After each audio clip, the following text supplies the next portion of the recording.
So I've got a question from Hamad here, which I think is a really, really good one, which is what's more difficult between coming up with a game idea and the prototype versus the actual development and publishing of the working product? It's a really good question.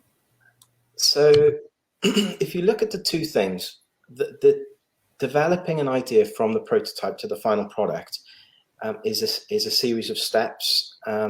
So, A to B to C, you go through it and you do it that way. So that's something you can prepare for, and it's something that you can plan for. And with enough diligence and hard work, you can do all those things. It's within your control to a certain extent. The act of coming up with a good idea and then turning that into a prototype that people enjoy is more of like an artistic thing. You can't quantify it in quite the same way. And I think different people will find that they have their strengths lie in maybe one of those two camps. For me, I find it easier to come up with an idea and a prototype because I think of myself as being quite a creative person in that way. I've got a list of ideas on my phone, and whenever something pops into my mind, I jot it down and I make notes of what the game would look like, even what the artwork would look like in some cases. The themes, the mechanics. So, but there's no denying. I've struggled with the development aspect of it, which is why I've brought in Benji to help me, for example. And I think knowing what your strengths are is key, and knowing what your weaknesses are key. It really is. I think it does need to be a collaborative effort. So whichever side you fall on, it's absolutely fine. Find someone to work with who can help you with the other stuff would be my advice.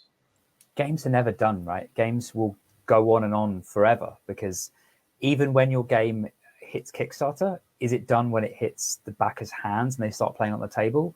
Or are you then going to course correct and maybe add in some of the things that you missed the first time? Are you going to make an expansion? Like, where do you draw a line? Because if you want to be a publisher, then it's likely that you're going to be making multiple games and that they're going to keep going. So the life cycle of this one idea might just go on indefinitely for the entire lifespan of your company, let alone you as an individual.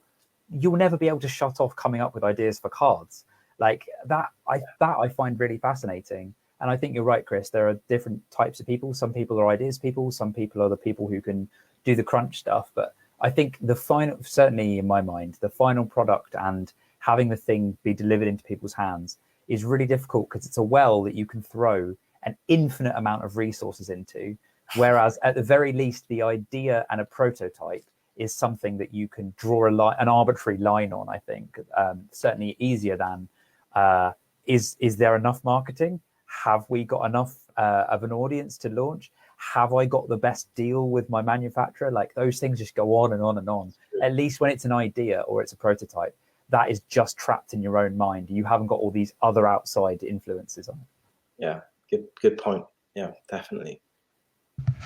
Yeah, certainly. I know I need help getting to that final stage. Whenever I get an idea for a book, I'll write the first 2-3 chapters, and then I'll get a new idea and I'll go do that instead. Yeah,